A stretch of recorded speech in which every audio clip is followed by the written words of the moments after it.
نبراسکا میں واقع فورٹ کیلہون کا ایٹمی بجلی گھر دریائے مسوری سے آنے والے پانی کی وجہ سے 1 میٹر گہرائی میں ڈوبا ہوا ہے۔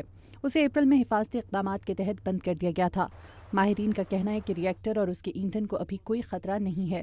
امریکہ کے نیوکلیئر ریگولیٹری کمیشن کے صدر نے پلانٹ کا دورہ کیا اور بتایا کہ ری ایکٹر کے اندرونی حصے میں ابھی پانی کا رساؤ نہیں ہے۔ اس وقت کسی بھی حادثے کا خطرہ بہت کم ہے۔ مگر ایٹمی صنعت پر نظر رکھنے والے واچ گروپس بتاتے ہیں کہ یہ پانی اس ری ایکٹر کے بجلی سے چلنے والے کولنگ سسٹم کو تباہ کر سکتا ہے۔ اس سے پلانٹ میں اتنی حرارت پیدا ہو جائے گی کہ اس کے پگھلنے کا خطرہ ہو سکتا ہے۔ کیون کیمپس کا تعلق بیونڈ نیوکلیئر نامی تنظیم سے ہے۔ They have 2 more meters of safety margin, but that's all they have. So if there are پانی چڑھنے کے بعد ان کے پاس صرف 2 میٹر کی گنجائش ہے۔ اگر تیز بارش یا طوفان آیا یا حفاظتی بند ٹوٹا تو فورٹ کیلہون میں تباہی پھیل سکتی ہے۔ there could be a disaster at Fort Calhoun. یہاں سے جنوب میں 100 کلومیٹر دور سیلاب کا پانی ہیمبرگ نیبراسکا کے کوپر ری ایکٹر کو بھی خطرے میں ڈالے ہوئے ہے۔ یہاں پر بھی حکام کا کہنا ہے کہ پلانٹ کا اونچی جگہ پر ہونا 3 میٹر دیوار اور ریت کی بوریاں اسے سیلاب سے بچا لیں گی۔ ہمیں اپنی طرف سے تمام حفاظتی اقدامات کرنے ہوں گے اور امریکہ کے تمام پلانٹ بڑی سیلابی صورتحال کو مد نظر رکھ کر بنائے گئے ہیں۔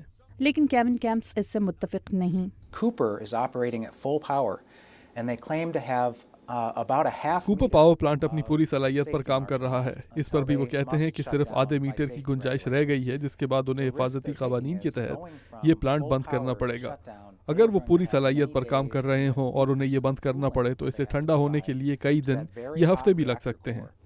اور امریکہ کے جنوب مغربی علاقے میں تیزی سے پھیلتی ہوئی جنگل کی آگ ریاست ایریزونا کی سرحد پار کر کے نیو میکسیکو میں داخل ہو چکی ہے۔ اس سے لاس ایلموس نامی ایٹمی لیبارٹری کو خطرہ ہے۔ یہ امریکہ کی سب سے بڑی ایٹمی لیبارٹری ہے جہاں پہلا ایٹم بام بنایا گیا تھا۔ یہ کمپلیکس بند کرنا پڑا ہے۔ ہماری تنصیبات اور ایٹمی مواد بالکل محفوظ ہے۔ لاس ایلموس میں ضائع شدہ ایٹمی مواد کا ایسا ذخیرہ ہے جہاں ہزاروں کی تعداد میں ایٹمی مواد سے بھرے لوہے کے ڈرم زمین کے اوپر ان کپڑوں کے ٹینٹوں میں رکھے جاتے ہیں۔ کیون کیمپس کہتے ہیں کہ اس پلانٹ کو پہلے بھی آگ کے خطرے کا سامنا ہوا تھا۔ Oklahoma and Texas 11 سال پہلے اس پلانٹ میں لگنے والی آگ سے ریاست ٹیکسس، اوکلاہوما، کینسس اور کالوراڈو کے چند حصے تابکاری سے متاثر ہوئے تھے۔ وہاں پلوٹونیم بھی خارج ہوئی تھی جس کی معمولی مقدار بھی پھیپھڑوں میں کینسر کا سبب بن سکتی ہے۔ A small speck of dust of plutonium in the human lung will initiate lung cancer. یہ آگ 24,000 ایکڑ رقبے پر پھیل چکی ہے۔ آگ بجھانے والا عملہ کامیابی کے دعوے تو کر رہا ہے مگر اس کا کہنا ہے کہ ہوا آئندہ کس سمت میں چلنا شروع ہو یہ نہیں کہا جا سکتا۔ ہم آگ کے کسی بھی سمت پھیلنے کی صورت میں اپنی تیاری کر رہے ہیں۔ ہم نہیں بتا سکتے کہ ہوا کس سمت چلے گی۔